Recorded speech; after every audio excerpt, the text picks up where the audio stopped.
Hello and welcome to Dialogue Sunday Study. Today, 24th of July, 2022. We're here today with, in particular, with Suzanne, Midori, Hanna, who will be our teacher, working with, I think on the Come Follow Me program, the scriptures are Ezra, Nehemiah, and Esther. We're now to the part of the Old Testament where the Hebrew Bible where we put lots of prophets together in, or lots of books together in one lesson. But I understand, looking ahead, that we'll mostly be talking about Esther today. We are also joined by myself, Chris Kimball, and Michael Austin as members of the Dialogue Foundation Board. We are recording on Zoom and should be also displayed on Facebook Live. Note that we are recording, and comments and questions will be on the recording. We post the recording later today or tomorrow. That will show up in several ways, both on the Dialogue page in the internet and in YouTube. I'm going to give an NPR-style introduction and pitch for Dialogue. We have now put all 55 years of Dialogue online, including new issues as they come out. We rely on subscriptions and contributions. We're working to build our capital fund so that we can continue into the future. We ask and pitch and please support Dialogue. Now, for today's lesson, we're going to start with music, an opening prayer, but let me welcome and introduce the people who have joined us today. Suzanne Midori Hanna is our teacher today. She is from Albuquerque, New Mexico. She's a licensed clinician, professor, researcher, and author in marriage and family therapy. She was educated at BYU and the University of Utah. Professionally, her mission is to provide underserved groups with cutting-edge, evidence-based, relationship-centered health and mental health care.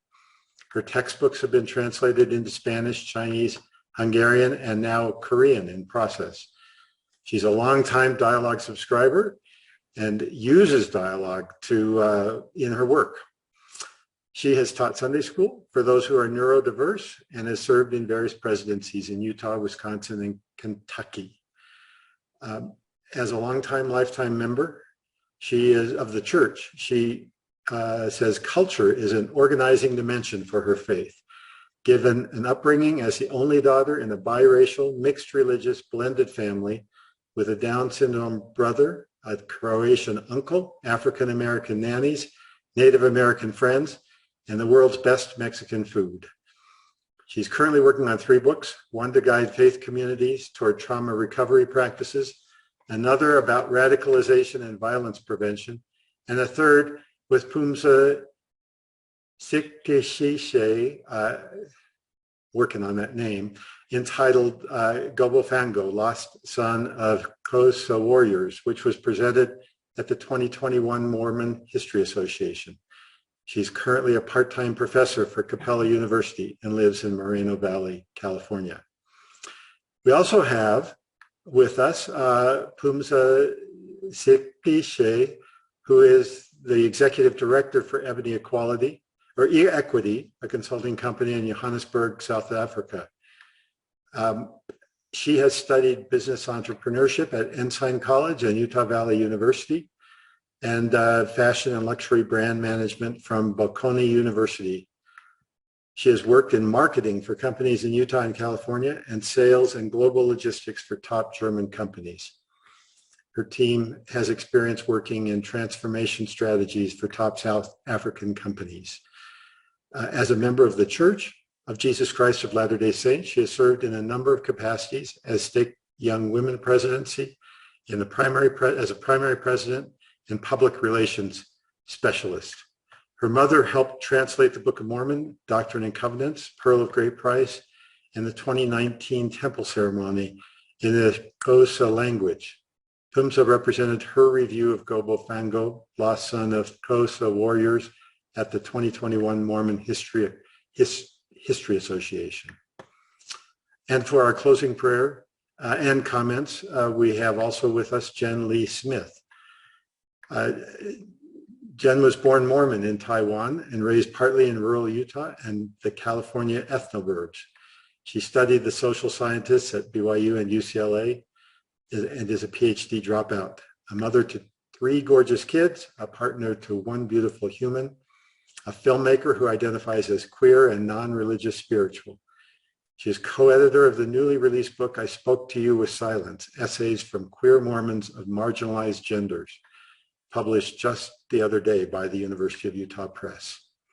She was the executive producer of the film Jane and Emma, about Jane Manning James, and is currently producing a film about Indigenous cultural fire practices and co-directing another film on Asian American basketball. Those are the people with us today, and we are excited about their presence and contribution. We'll begin with music, a piece called Indodana by the Delova Youth Choir. And then opening prayer by Phumza Sikdishe. Awethu osezulwini, sidibana ngeli xesha esingabantwana bakho. Ngemini yeSabatha sikubulela ngoYesu Kristu owasifela emnqamlezweni. Sikubulela okokuba sidibene ngenxa yevangeli yakho apha. Sibulela bawo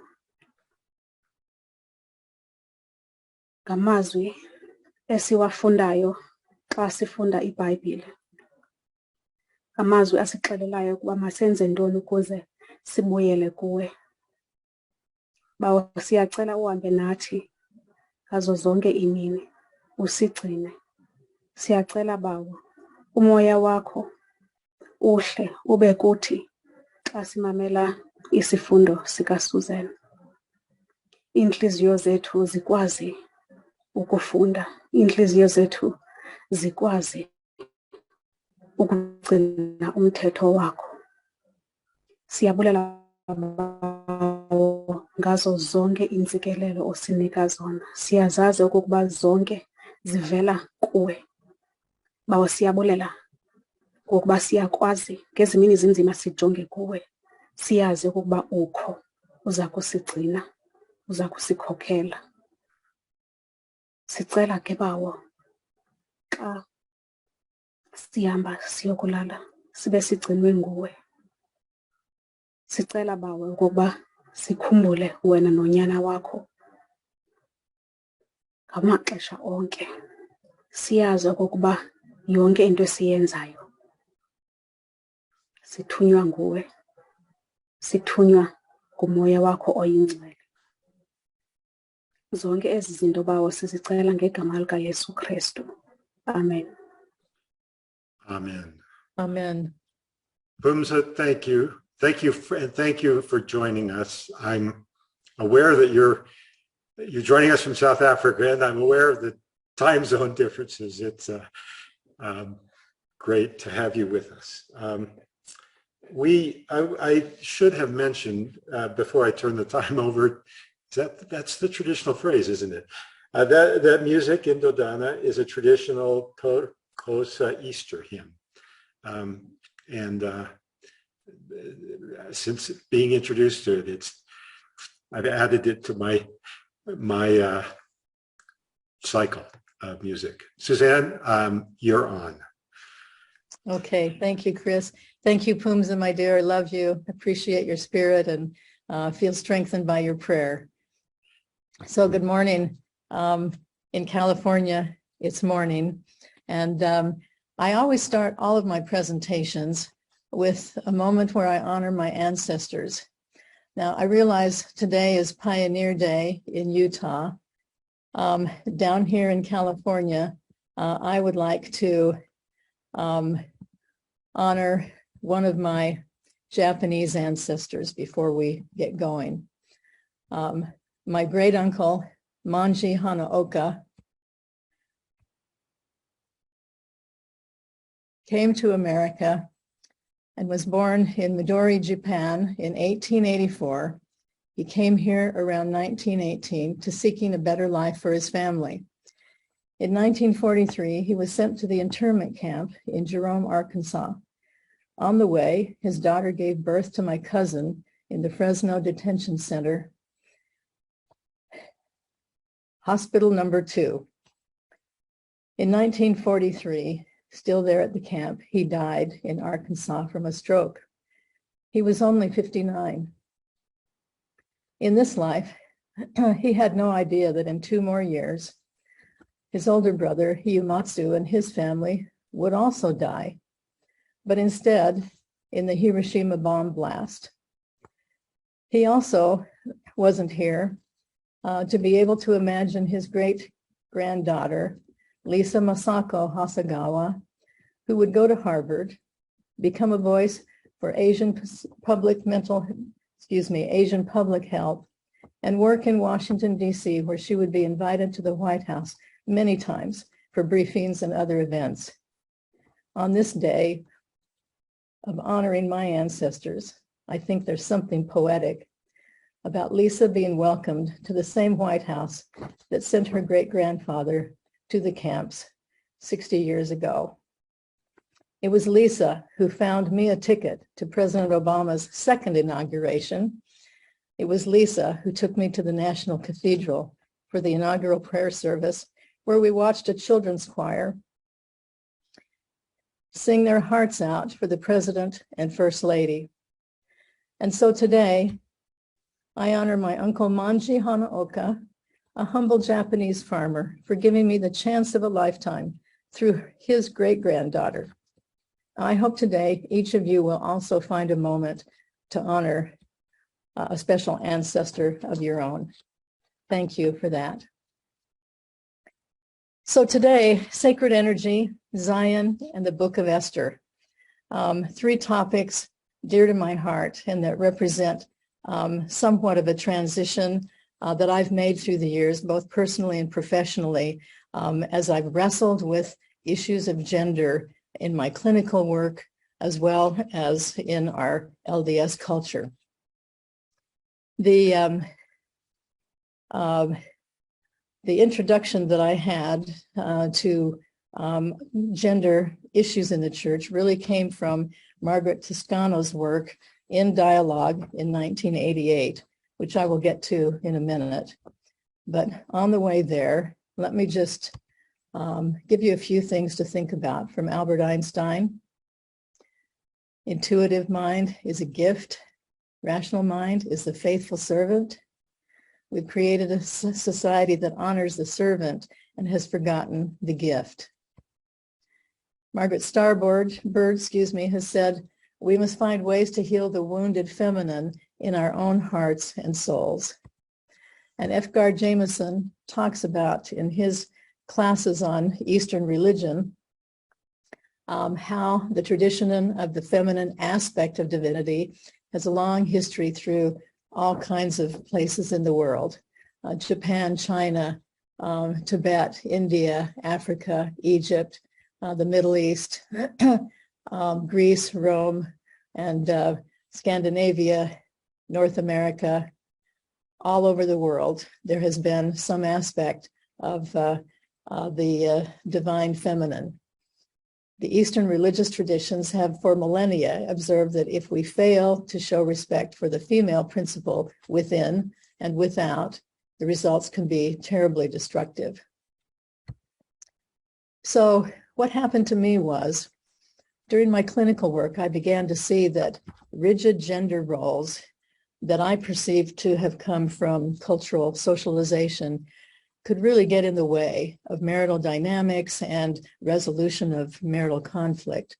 And so once I got exposed to Margaret Toscano's work in 1988, I began to think, the name of her article, which we will get to, is called Beyond Matriarchy and Beyond Patriarchy. Then I began to see that there was a way that we could start talking about these things that was much more fluid and much less rigid. And so when I had the chance to teach at a Christian college where it was free reign to go ahead and mention issues of religion. We got to the section in my human sexual development class on gender roles, sexuality, and gender and socialization. So I started giving my students this assignment to discuss, was Jesus androgynous? And if so, why or why not? And I had ministers in my classes then, and evangelical Christian students, and they loved this particular section because it gave them a chance to think outside the box. And we had some great discussions. The preponderance of bias was in favor of, in that audience, in favor of Jesus, being androgynous or being thought of as androgynous. So then I went on to look at how to continue to challenge my students, and even as far back as when I was a grad assistant at BYU, in my child development class, I thought I'd be clever by asking those students, what would you do if one of your sons came to you and asked if he could enroll and take ballet lessons? And back then, of course, we were still rigidly conforming to lots of gender roles. And so young man raised his hand. He turned out to be a freshman football player at BYU. And he said, well, Lavell Edwards has already asked us to sign up for a ballet class.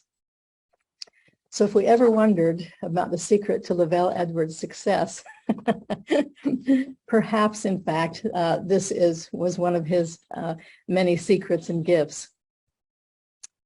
So the Toscano article that talks about beyond matriarchy and beyond patriarchy, she applies Jungian theory to the idea of sex role development and gender socialization, in society. And so she has some, I think, very insightful things to say. Looking at Jungian, there's an integrative phase for sex role development. And she says, this is the most demanding stage because it cannot be achieved in isolation, but must be worked out in relation to the outer self, the inner self, the outer reality, the inner reality, other people, and God.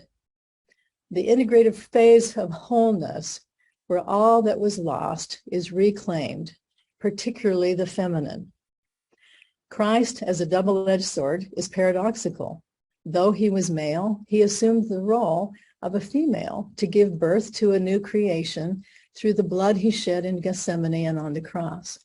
Though Christ was God, he became human to reveal that true love is in relationship.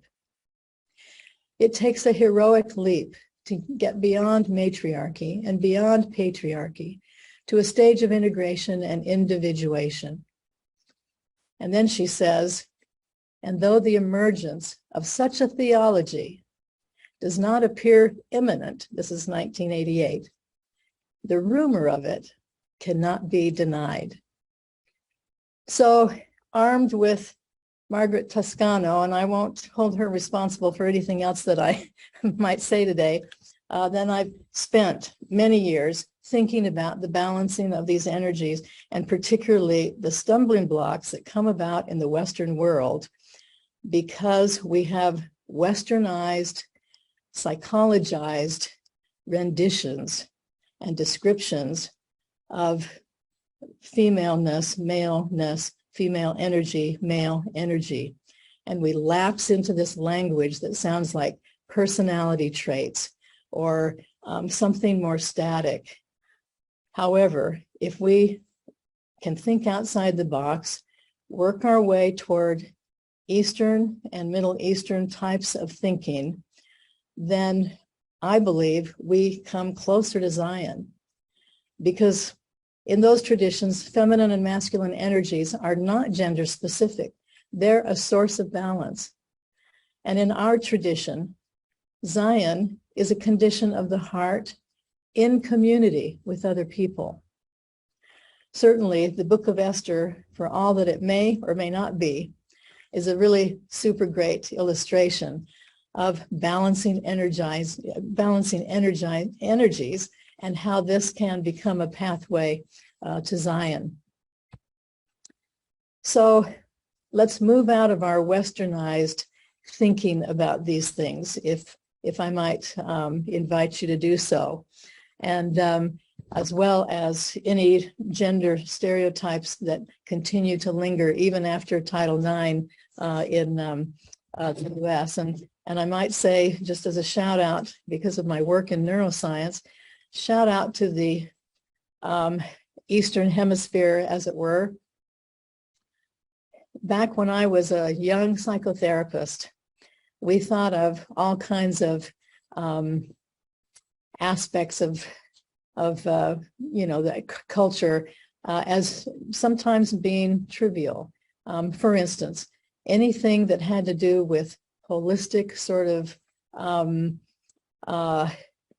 energy, crystals, whatever, we would write off as New Age. And of course, for those of us with PhDs, we would never want to stoop to the level of New Age, right? And so in all the pride that existed in mental health professions back when I was young, then we would sort of poo-poo some of this stuff. So who has the last laugh? MIT, Harvard, other really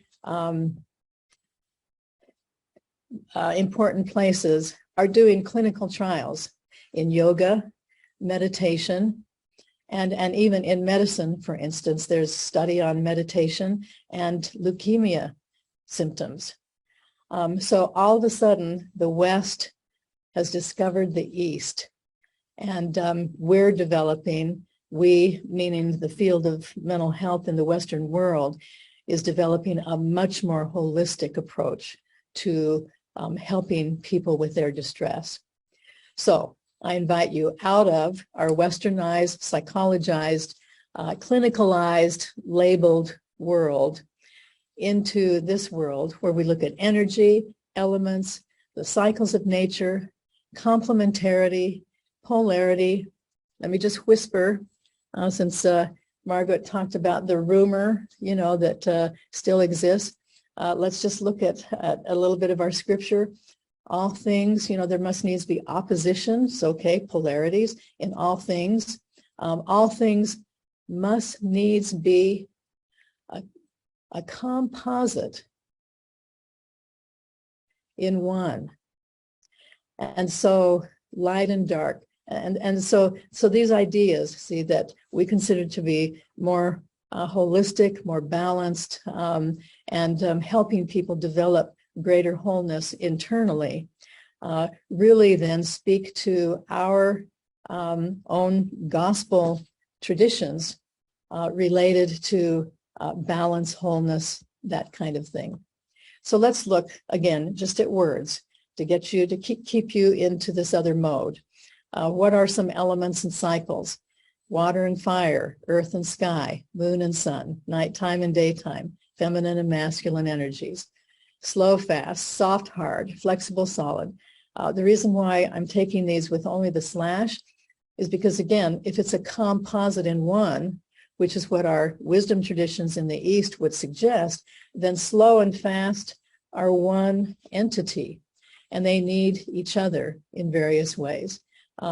We can be flexible and develop that kind of flexibility of spirit and the flexibility of energy, if I can use those words, to be able then, to develop the sense of balance and the sense of wholeness.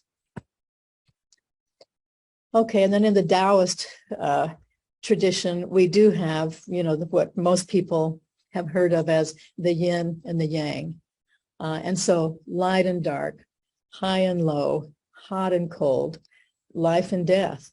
And some examples of that are the sunny and the shady. And, when I was preparing this, it took me a while to dig through references where they didn't use westernized language.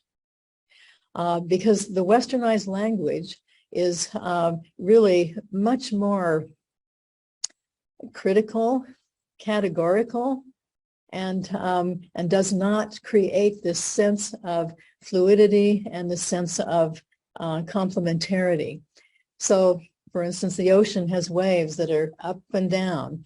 In this beautiful farm in Idaho, outside of Preston, Idaho, sunny and shady. And this all has to do with the relationships between, sun and mountains and high levels and low levels. The cycles of life go from one polarity to another. Seeds sprout, produce life, mature, die back in the wintertime. How often do we have examples from the parables of the Savior that are rooted in the natural world in all kinds of ways? That wasn't just because of ancient sensibility. And just because that happened to be his context at the time. Is there not a message to us about adopting an ancient sensibility? So let's just look again. I went through and sifted out as many westernized words as I possibly could sift out. Let's look at the yin, which is internal energy. And some of the principles that are involved are, these ideas of emotion and intuition as messengers to ourselves. The yin is more flowing and dynamic, consequently more unpredictable, guided by the heart. And there's a real importance about expression and creation, letting go of the old for the new.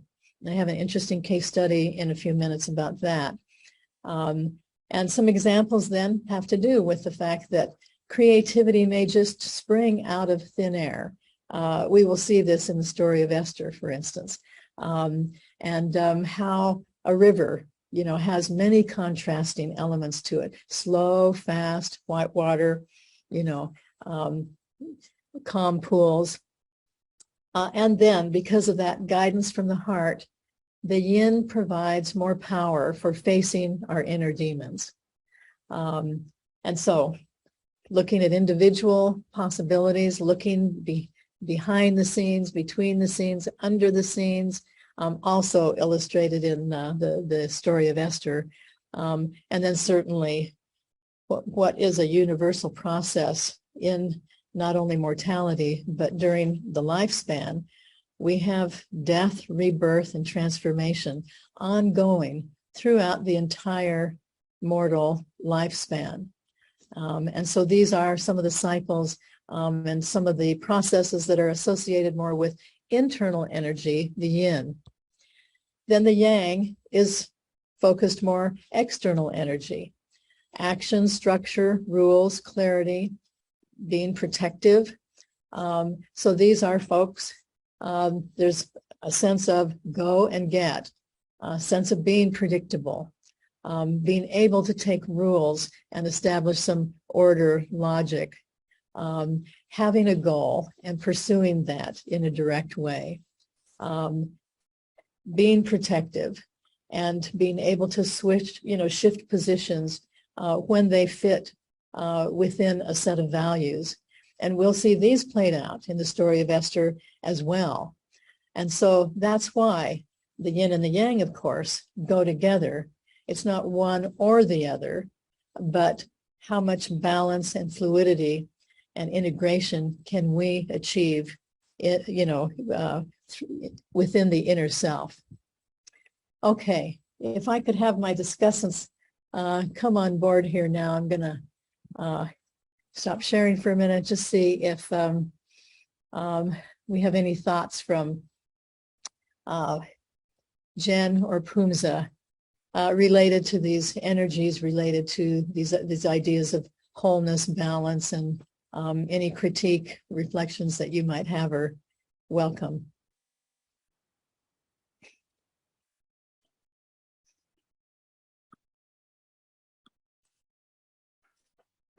Yeah, I guess I can go. Oh, Punza, were you going to say something? No, go ahead, Jen.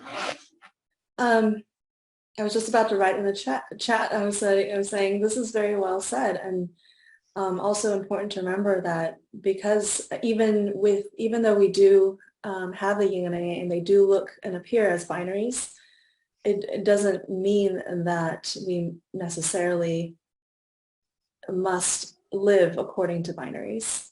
But you said it. You said, like, I think the goal for us is to live in fluidity, to recognize that we can hold space for these dichotomies. They don't negate each other, right? The masculine and the feminine are not enemies. They are not othering each other. That's not the reason why they exist. The yin and the yang, the feminine and the masculine, nighttime and daytime, and what you say about the light and the dark, we can allow them to coexist within us. And I just lost my train of thought, actually. But anyway, I guess the point being, nothing really on this planet exists in binaries, in dichotomies. But it is helpful to have them. These are good tools. And to recognize that we are fluid, like everything else around us. Like for me, I guess this this feels like I hear this and I kind of understand it because I've read about it, and so it's really good to be reminded about it. And then the sad thing is that even here, I'm sitting in Africa, and everything has been westernized. Just repeat that one little part. You cut out for a minute. Just repeat the last sentence that you said. Okay, I said that I'm sitting in Africa, but essentially the way that I think about these things has been influenced by the West. So, but the good thing is that to our ancient beliefs that do talk about, that teach us about that balance between the feminine and the masculine, and how our societies functioned better when those were respected. So, so it's really good that I'm sitting here in a Sunday school that is Latter-day embrace. So let me just ask you, Umza. So are you saying that, say, in South Africa, you all are migrating away from what might have been more what I'm going to call wisdom tradition because of the westernization?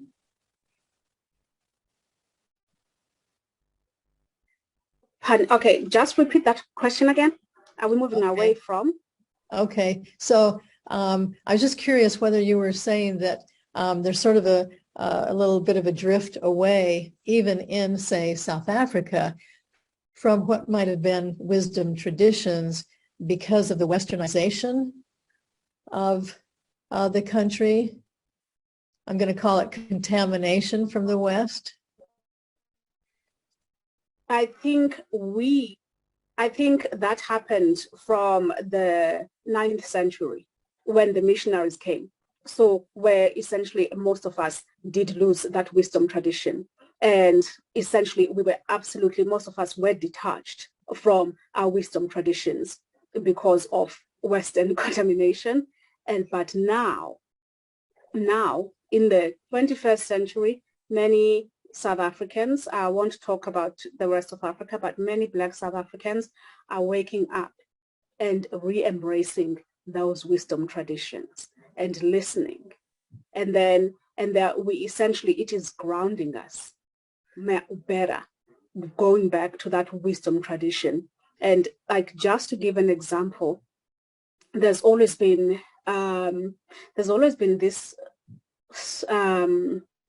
belief that says that Black African men do not respect women. They look down upon women. And that's why they essentially, most of them abuse women. But when I look at the closer tradition where I come from, fathers celebrated having daughters, because those daughters, when they got married, there would be a dowry that would be paid. And so they celebrated like, yay, for me. And once that daughter is married and the husband abuses her, she had the choice to go back home and not accept that abuse. And then that husband would have to come to her home and face her father and all the males in her family and account to how he treated her. That was our tradition. But many, if you were to stop an average closer man today, he is not aware of that tradition. So now we are embracing. Wonderful, wonderful. So that's an example then of the Western contamination, and then the restoration of things, and what Jen was saying about binary. That's come about through contamination, not from the original ideas that all these energies reside within us, and that it's developmental stages of human growth to be able to reach that point that Margaret talked about, that's integration. Yes, Jen. I want to problematize this idea that of Western contamination just a little bit, because again, that's going back to othering. And I think it lives within us, right? All of us, regardless of where we're from. I mean, Western ideologies has their origins, right? If you look at one individual person who lives in Western Europe, and you trace their generations back seven generations, you'll see there's a lot of trauma there that might be unresolved, right? Speaking of trauma, and that trauma continues to escalate and reverberate. And so when they entered this, it's the ideology, right, of fear, the ideology of fear, which is in an imbalance, which I think maybe can be covered by the yang. I'm not an expert on Taoism. But it's the ego, right? That we're constantly in need of balancing that ego, that need to survive, right, in us, but also the need, the need to remember our origin, right? Remember that we come from the earth, that we come from love, and that just kind of gets escalated. And I think it happened when they. Oh gosh, even in Christianity, right? I could go on and on, but like, let's just like look at like there are points in history where the ego is winning or the fear is winning. And then for a number of different reasons, they have the power, the technology to go and take over other civilizations and other cultures. And yet, and this is why I'm so grateful for Indigenous studies, is because we all at some point in our ancestry, we come from that knowledge. Mm-hmm. So wherever we are on this planet, there was a point in time where we remembered how to live in harmony with each other, in community with each other. And so we don't need to give fuel to the othering. True. I'm seeing this, over and over again, like the fear of people in this country, especially white men, feeling very attacked,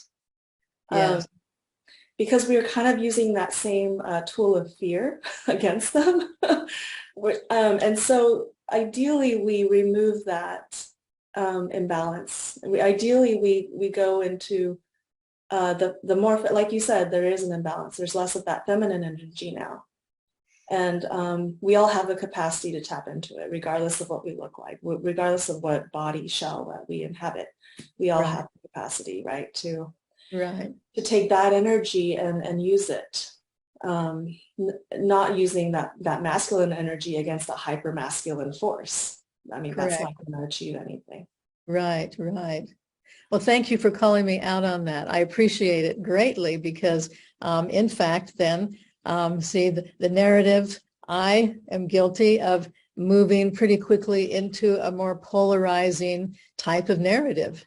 And so appreciate so much. Guilty as charged. And this is good, for people to keep me honest. This is why we have multiple voices today. I love it. I'm always guilty of binary thinking. I mean, we're trained, right? Well, again, we are. So thank you. The dialogue is precious to me that way.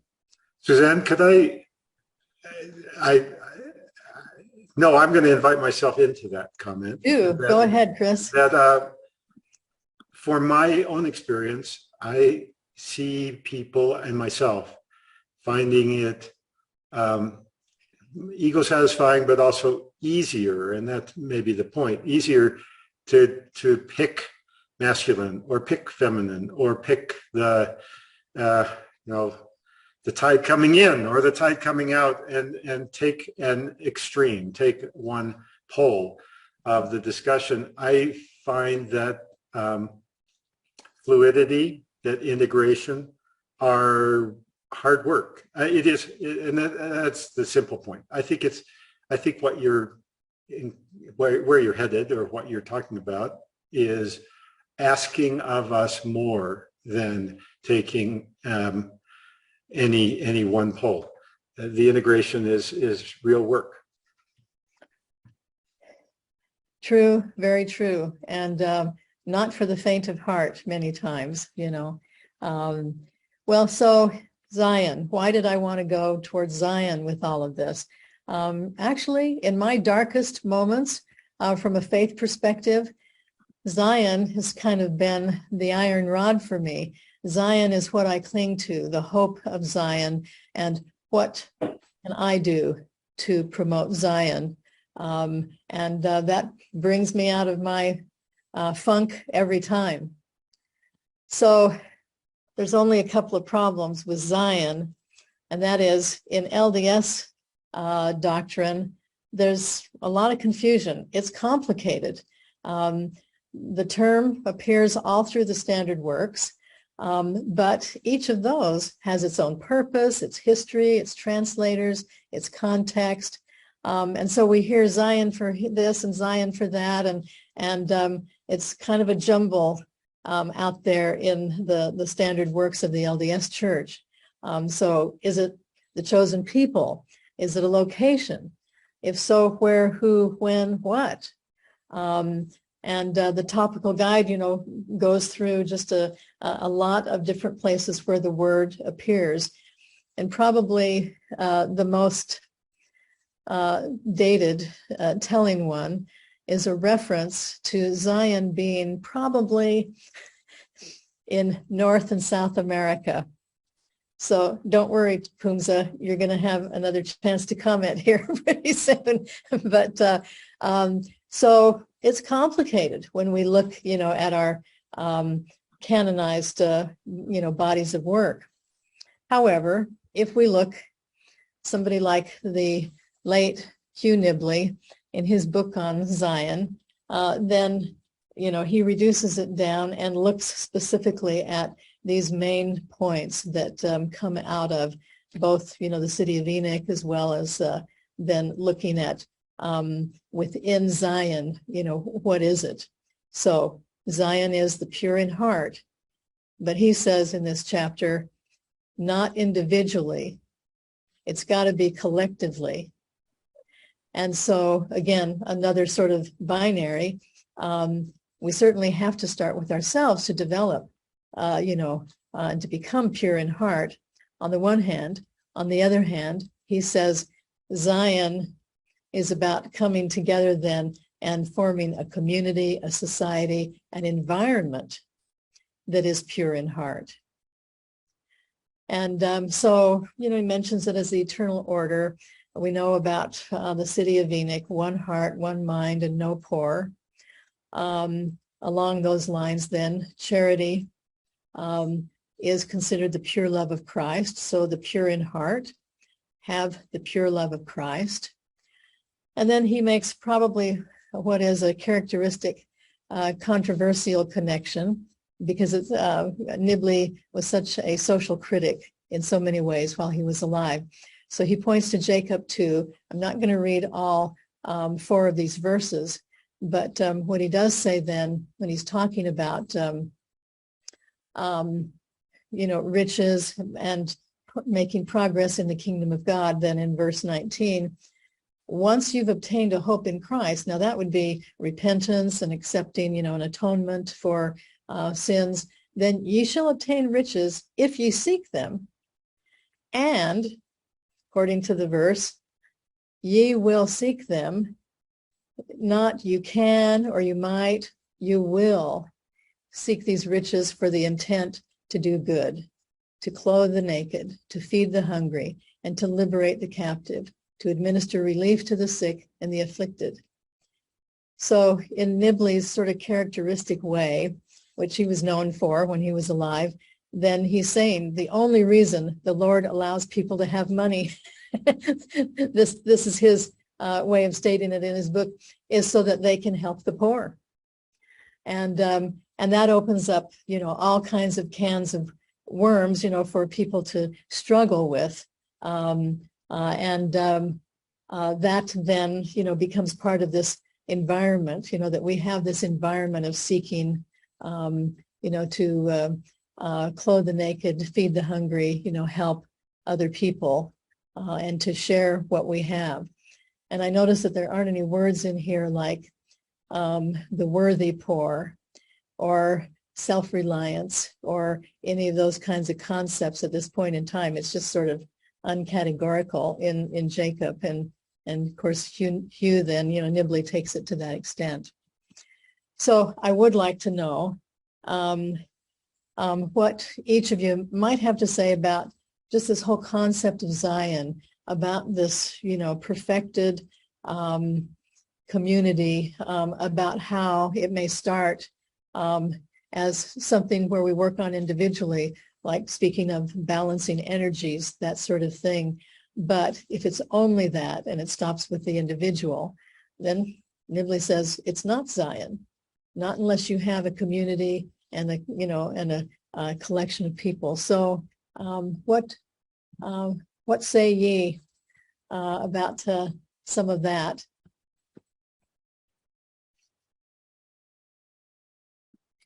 Pumsa, I'd love to hear from you. Yes, Pumsa, since you're not in North or South America, and that just happened to be one little notation in the topical guide.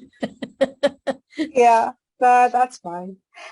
So someone asked if I could keep my camera off. Maybe my audio would be better. I don't know if people can hear me better now. It sounds good. Maybe the hear me? connection. Maybe it'll stay a little more stable. Okay. All right. So what are my thoughts on Zion? Okay. So I feel that first you need to work within yourself using that yin and yang. Because if you are not balanced, then you are not able to essentially be part of that Zion, of building the Zion with the community. So I think that's one of the reasons that we even struggle with each other at church, because we haven't really worked on ourselves, creating that Zion within ourselves. So now when we take that person that still needs to be worked on, developed on, we struggle, because we're reflecting, we might see what we still struggle with within ourselves reflected on others. So for me, I feel that it is very critical, even if it's like an incremental progression, really, of just doing those things that you become the best person, the best version of yourself.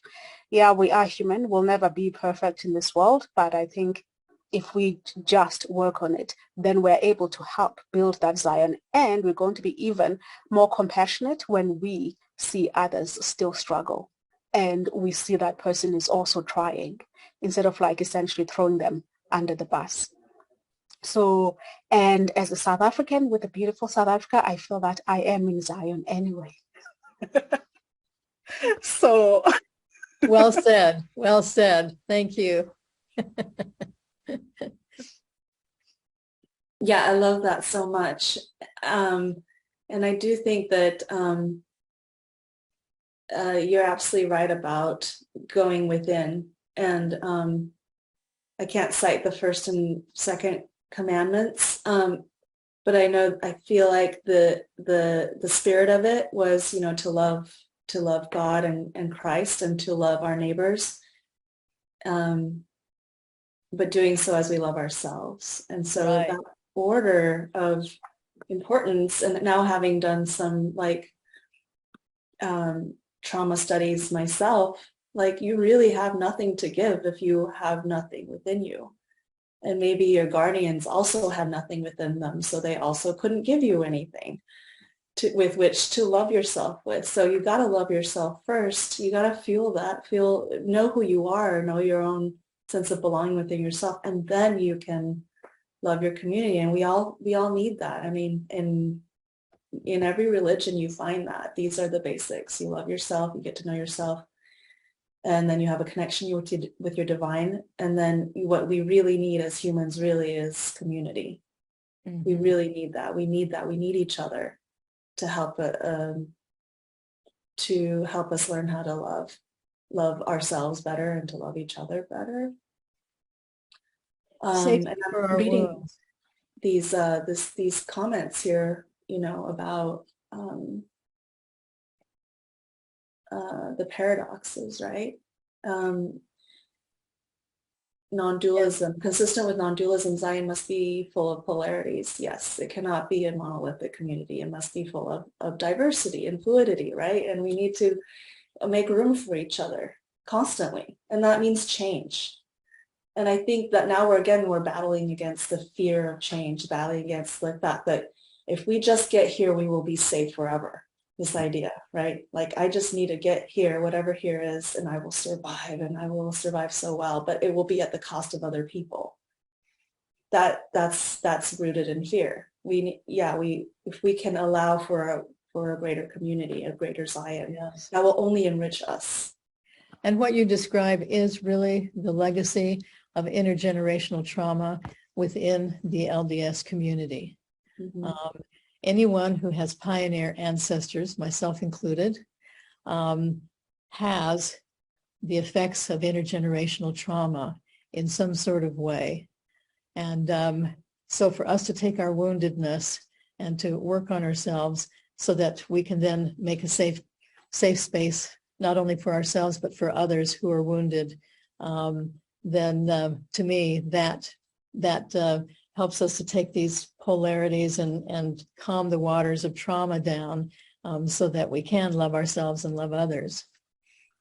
Suzanne, one of the aspects of talking about Zion that we sometimes skip because it's so fundamental, it's so obvious, is that every image I know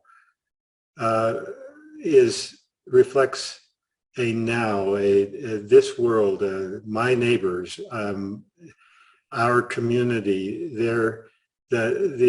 We put away the idea of kicking the can off to eternities or to heaven and talk about now and present and real people in real time. I think that's critical to my every time I think about Zion. That's an underlying fact. Yes. Well, as we transition into talking about the story of Esther, the reason that I wanted to do Esther is to do a shout out to the Persian community. I've been interested for about 10 years in the fact that in Matthew, it says the wise men were followers of Zoroaster. And I thought that was like just such an interesting sort of thing to slip in there. Well, Zoroaster doesn't appear in the topical guide. Zoroaster also does not appear in the dictionary, on the Bible dictionary, only in Matthew.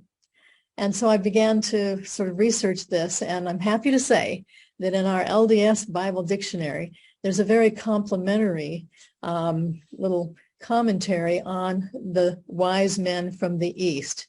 They just don't mention Zoroaster. I guess we don't talk about Bruno sometimes. And so they don't use the word Zoroaster, but what they say is that these were holy men of God, that they were in tune with the Spirit, that to follow the star and to bring gifts to the Christ child, they had to be in tune.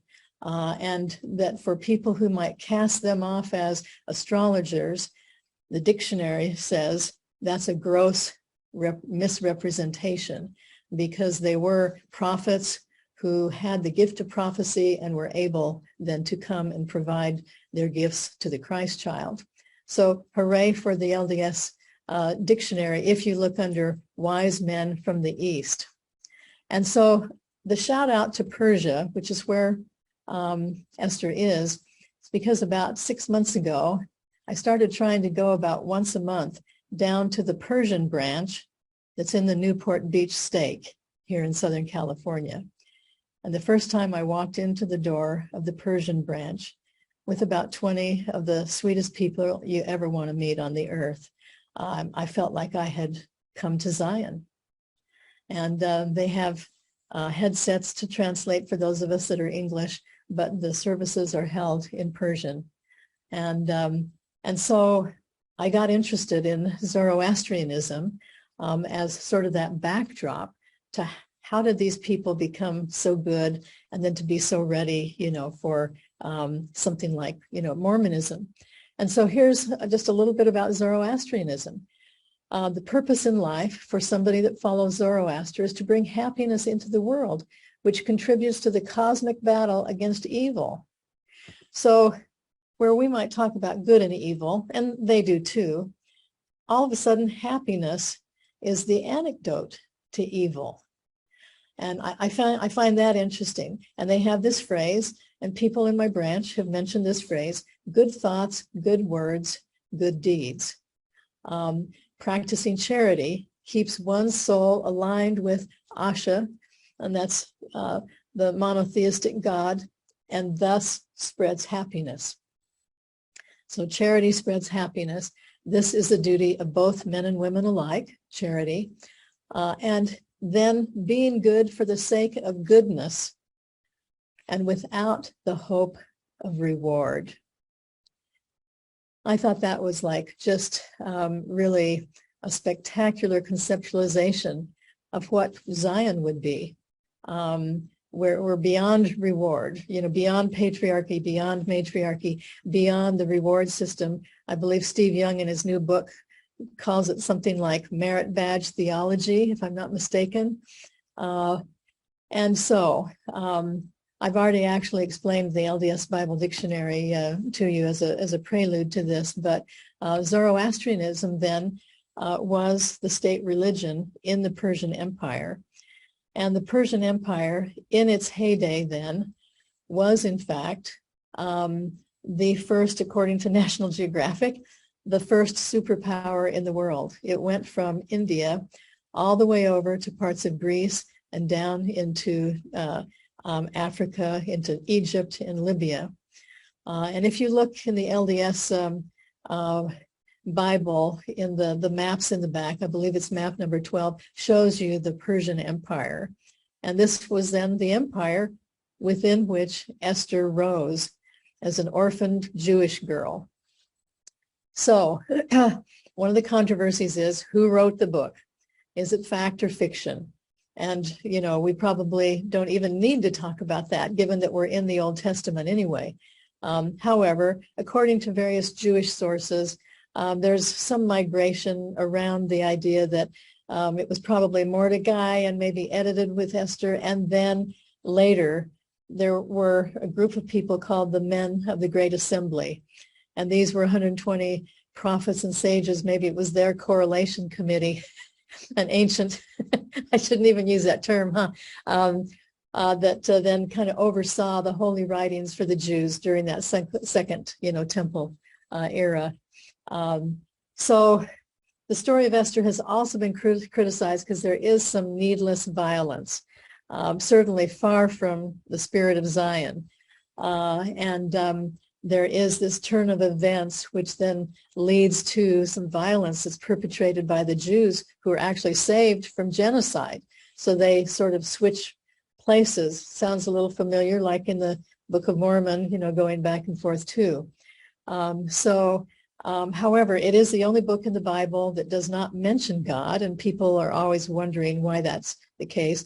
Some of the Jewish sources say that given that the Jews had been coexisting in Persia They had been taken into captivity, and notwithstanding the fact that Cyrus the Great allowed for religious freedom, nevertheless they were still embedded in Persia and Persian culture, and there was some thought that they might then have left out the word God all the way through, because they didn't want it replaced in the books of Persian history with the Persian God, with the name of the Persian God rather than their God. So then they just left it out altogether in order to not sully, the name of the great eternal. And certainly LDS audiences can sort of relate to the idea that they were afraid they might be misunderstood, or that the information might be taken because they were being, still held in captivity, if we want to use that word, by the Persian Empire. So I'm going to give you a Cliff's Notes of the plot so that we can then go into the yin and yang of Esther's story. That's where we're headed here. So Persia was the first superpower under Cyrus the Great. He allowed religious freedom, and under him, then the Jews went back and started building the temple. How did that go? Well, if we do look at Ezra, Nehemiah, which we aren't going to do today, we can see that it was like, sort of a nip and tuck experience. And so they were, taking a few steps forward and a few steps back, but it was, in process, shall we say. Certainly the wise men didn't come along until way later. Zoroastrianism began, around 1000 BC, and Cyrus the Great was around 500 BC, so we learn that that then after Cyrus, several dynasties later, the current king with Esther is kind of a nasty guy. He banishes his wife, who refuses to be his trophy wife, my words, obviously, and holds a beauty pageant from which Esther, then secretly a Jew, emerges as the next queen. So we have kind of this, overlap between the secular and religious, and she, kept her identity a secret. So her cousin, Mordecai the Jew, and very often you see the phrase Mordecai the Jew, Mordecai the Jew. Sometimes they say Mordecai, but I think there's a cultural aspect to this phrase, Mordecai the Jew, Queen Esther, once she's, crowned the queen. And that is when you've been a marginalized group and you've been held in captivity and been oppressed by a majority culture, then you are conscious of your lowly status, and any sort of break in that glass ceiling with the oppressing culture then is like a breath of fresh air. And so all of a sudden, Mordecai and Esther, if we put this cultural, kind of lens on it, they are bringing some honor to their people, and they have come along and actually then saved the Jews from genocide, which we'll get there. But on the way there, so Esther becomes queen after winning the beauty pageant. Mordecai finds out about a plot to assassinate the king. And again, he's kind of a nasty guy, but love your enemies, so to speak. Mordecai goes and tips the king off. He then, comes into the good graces of the king. And but then people in the king's court, and one of the fellows, that's Haman, who is kind of the king's, right-hand man, he's unhappy because Mordecai observes his religion, and he won't worship Haman. He won't bow down to him. He only, worships God. And so then Haman gets into wanting to create genocide for the Jews as a revenge on Mordecai. And so now word gets out that there's this decree that's going to come due where all the Jews in the Persian, and see, if we didn't look at the map and see that, was this also the Jews in Jerusalem who were trying to rebuild the temple? It was this decree, and they talk about how the Pony Express and everything went all through all the Persian Empire, decreeing that all the Jews should be killed on a certain day. And they rolled the dice, and that's what pur is rolling the dice. So Mordecai, in his tremendous distress, goes to Esther and says, you got to do something. You're in the inner court. But hey, the rule is no one approaches the king without fear of death if the king has not invited. So if you don't have an appointment that was made by the king, if you show up in his court, you can be killed.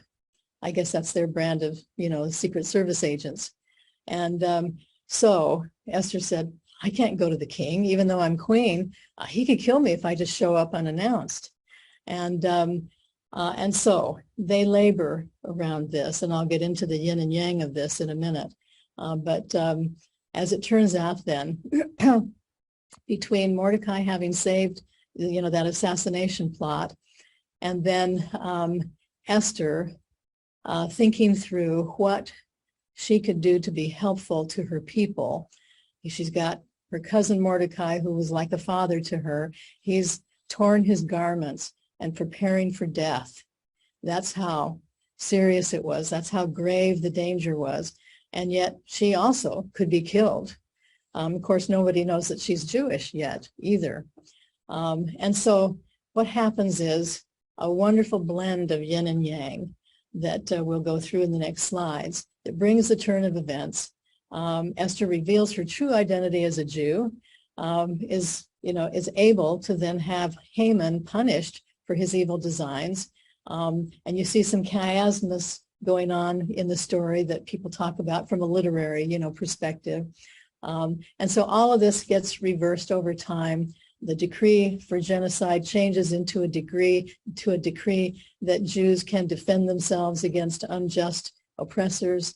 And then these two Jewish cousins are lifted up into this high status with the king in that particular Persian Empire. So that's where the Jewish holiday of Purim is, stated to have come from. And this is my story, and I'm sticking to it, right? Okay, so here's the yin and yang in that story that I think is really a holy balance. All right, so the laws prohibit even the queen from approaching the king.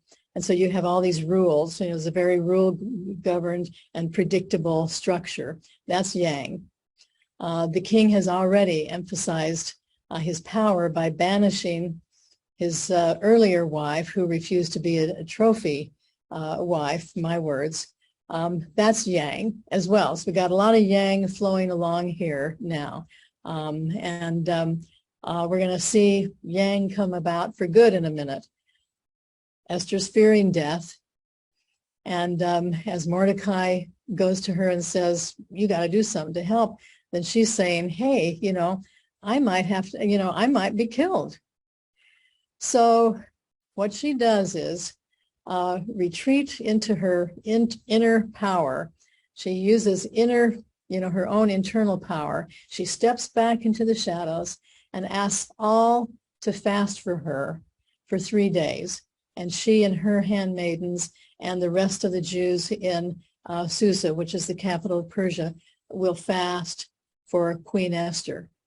Now, that's a real yin kind of thing, where it's much more about passive resistance, for one thing, stepping back and retreating in the face of this yang, in the face of this that may turn out to be danger, and then muster up internal power. And that's then where we get this sense of balance and integration. So yes, there's the fear, like Jen was talking about, that leads to yang, and then she's going to retreat and sort this out. So we have that as her first step of strategy. Now, in the Josephus version, which I kind of like, no other version says that when she then gets herself together and people say, are you really going to do this? And she issues her iconic statement, if I perish, I perish. And so she's reached the point And on our yin scale, accepting realities, being willing to let go of certain realities, certainly some foreshadowing to the Savior, saying, you know, I give my life for my friends, as well as Christ's teachings around when you lose yourself, you find yourself. And so here she is. I mean, this is the ultimate yin, in my opinion, statement of this drama. So then this fasting also creates a type of Zion, if you will, one heart, one mind, and notwithstanding that they end up in the end becoming violent because they're given permission to kill those people who are unjustly, you know, unjust oppressors toward them. Nevertheless, what happens after this big time of fasting, then she gets herself together. If I perish, I perish. And she goes into the king. Josephus says that she looked at him in his regalia. And in the words of that version, then she saw him in his regalia. And then he had kind of a stern look. And she just like passed out and fainted. And so at that moment then, that mobilized yin energy in the king to come and comfort her. And he became solicitous and he was worried. He didn't want to lose her. And so that changed the whole equation from this yang, yin, you know, and then her fainting. Now, from a neuroscience perspective, I always like anytime I have a chance to put in a little word for the fact that on the continuum of nervous system regulation and dysregulation, we have the age-old fight, flight, freeze response to danger. And humans have some of that going on, you know, in our brains as well. So this would be considered the freeze response to danger. And it often then happens when a person is being held captive in some sort of way, or an animal has been held captive. So he becomes solicitous. He, you know, they attend to her, and then at that point, from her own sense of intuition, again, this is on our yin scale, on her sense of intuition, she can see that there's this opportunity to now move into a leadership role. He's saying, you know, what's your request? What's your request? And so he's, you know, anxious and curious about this. And so the fact that she now has kind of turned these tables of leverage and influence, then I consider that, you know, a type of yang, you know, where then she kind of takes the bull by the horns and she says, okay, this is what I want. And so there's going to be two banquets. And the first banquet, she's not going to actually give her request. And so we see this kind of slow fast, again, you know, working together. First, it's slow. She's going to like, you know, kind of mete out this in stages.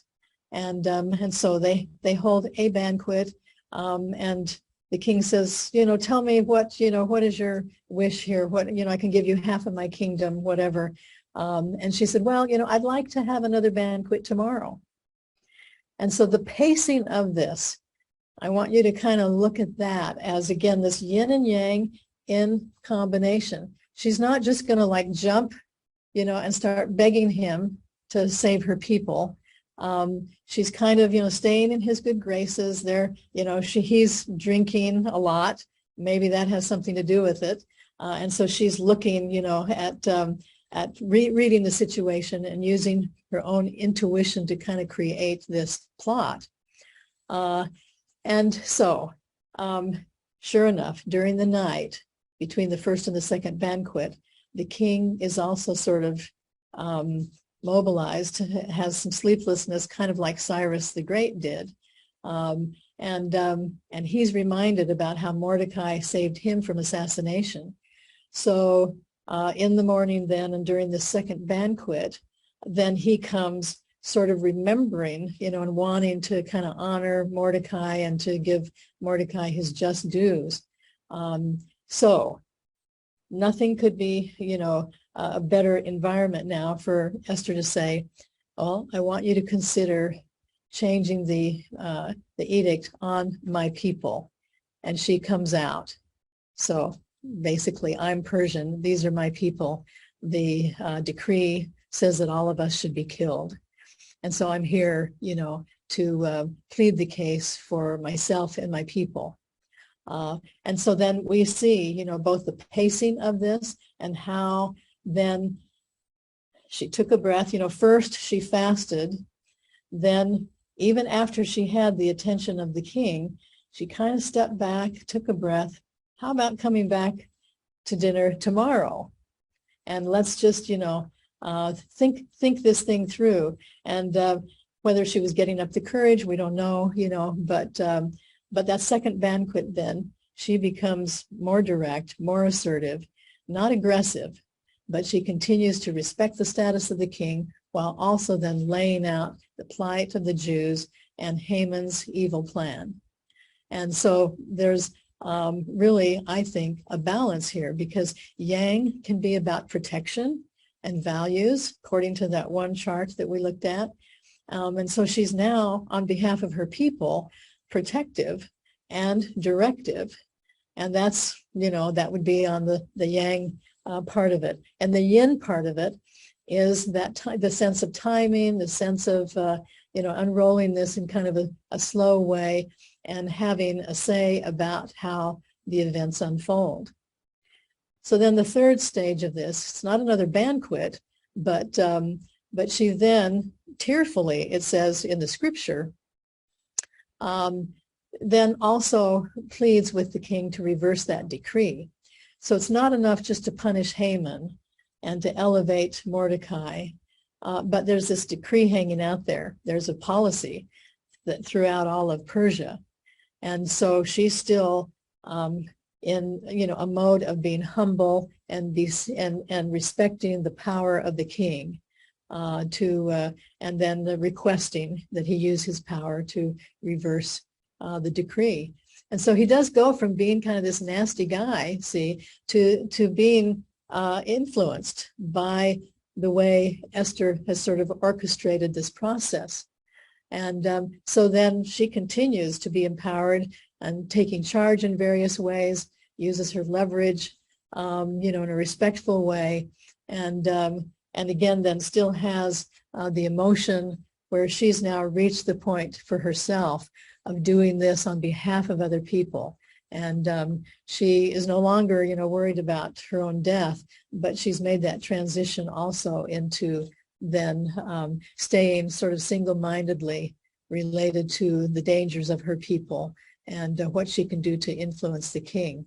So we have, her emotion through the tears, her intuition about how to influence him, that's all yin, and then the direct and the protective and the principled, which is the yang. And to have that all, come together in this story, I think is pretty masterful. Now, I know we're going way over time. I'm going to do just a little modern day example of this yin and yang as well before we leave. And it happens to be the privilege that I had to conduct a 3-hour interview with Jan Quinn Carter. She's the ex-wife of D. Michael Quinn.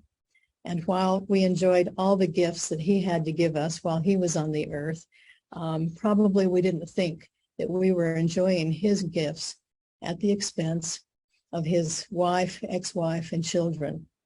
And so we have them to thank for many of the gifts that we enjoyed. And she said no one has ever asked to interview her. And I asked her if she would let me. And so we had a 3-hour interview, and she's given me permission to just read a couple of paragraphs. And it has to do with her own healing process as she went through this tremendous tumultuous time where Mike was excommunicated with the September 6th, and then just everything that came after that just sent their family into turmoil. And so let me just quickly read a few paragraphs of her healing process. I did not want a divorce. I was determined to keep my temple marriage and determined to keep the family determined, like, absolutely, absolutely, it had to look a certain way. And I fasted and prayed. I was losing weight. I was close to a total collapse. And my poor kids, they absolutely lived with a father who wasn't very emotional and a mother who was close to total collapse. And so we moved to Missoula, Montana, and Rattlesnake Creek ran through a spot that was only a little short walk from our home. And there was a little place where I would go and meditate, okay, yin, obviously. I would go down there and just spend hours. I can't tell you how many hours, hundreds of hours, hundreds, she says. Through all of this, I also shifted. I found books and writings of people that started to speak to me. And I realized that you can look at a situation, but there are multiple layers, at least 5 layers, and you have to go way deep to get down to the real truth, the bottom, bottom, bottom truth of any situation. But that is the soul truth, and that is where truth stops. So I fasted and prayed, fasted and prayed, fasted and prayed, and I had no idea what sort of book I happened to be reading at the time, but all of a sudden, just as clear as words, the answer came one day. Let go. Just let it go. Let it all go. Let go. Because no matter what the answer seemed to be before then, it was more of the same that brought pain, and I just wanted that pain to go away. It was so painful. And the answer came, let go. So in letting go, I knew exactly what it wasn't, the answer. I had no idea what to replace it with.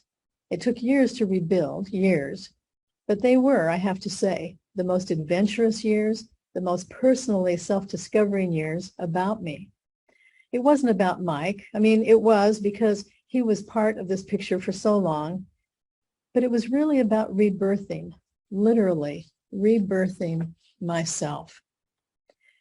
Now, I consider that a modern day case study and integration with the yin and the yang, moving to Missoula, meditating, finding her own internal answer, and it happened to come then in the form and in the concept of really rebirthing herself, remaking herself, and going through that integrative process. And so, on behalf and honoring Jan and her generous gift to us to share her healing process, and as a little shout out to my Persian branch members, I'd like to close with a couple of Persian chants.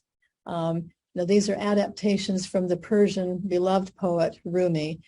This is compliments of Thomas McConkie's Lower Lights meditation sanghas, and the music is by Kate Day.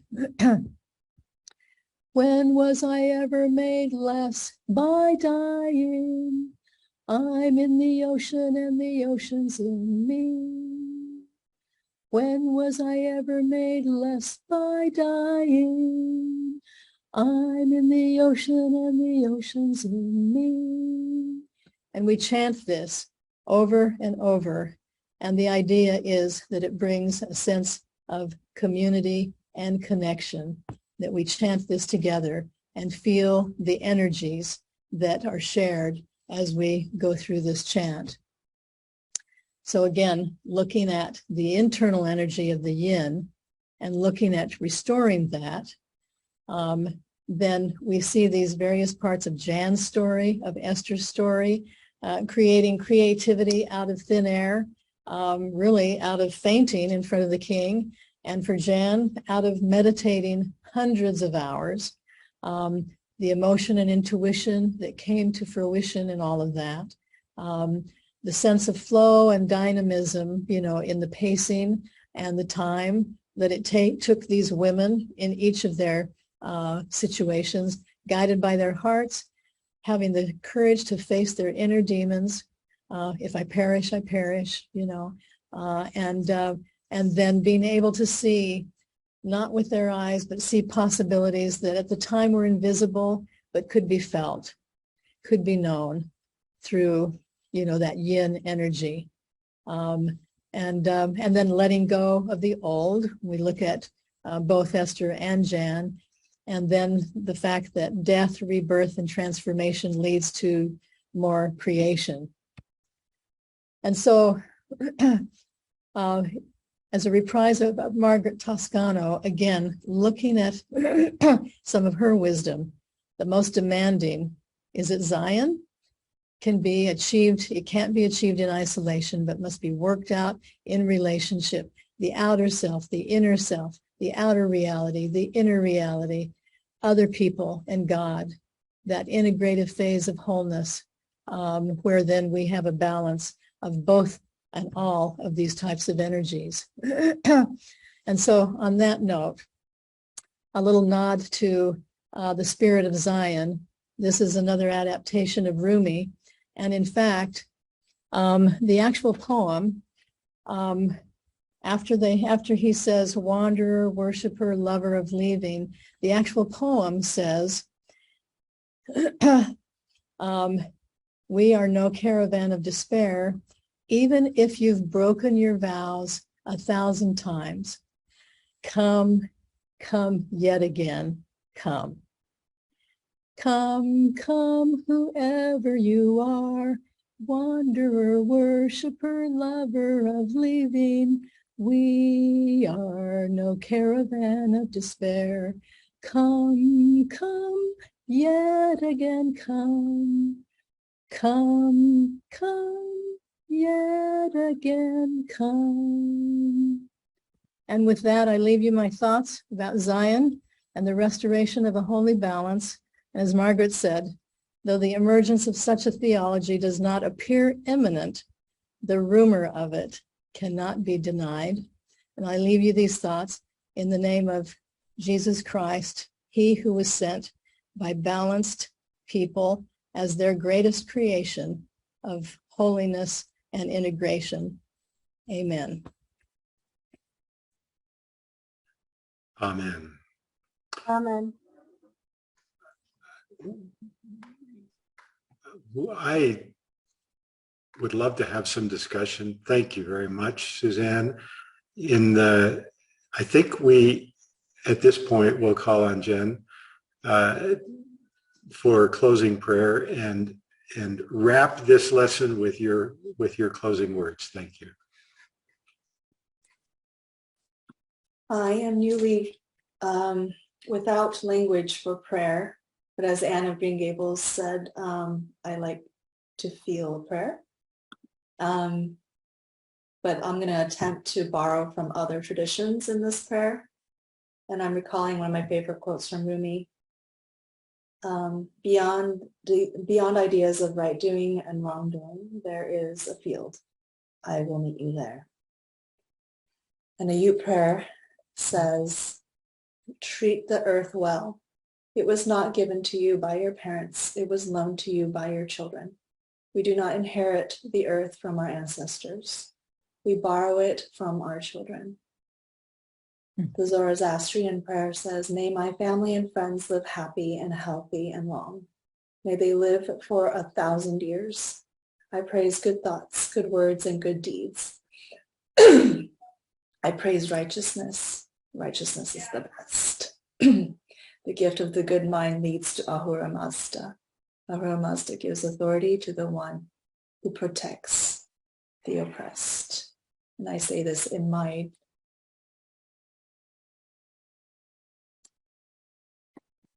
I say this with my heart and in connection to the divine. Thank you. And in community with you. See, I'm a work in progress.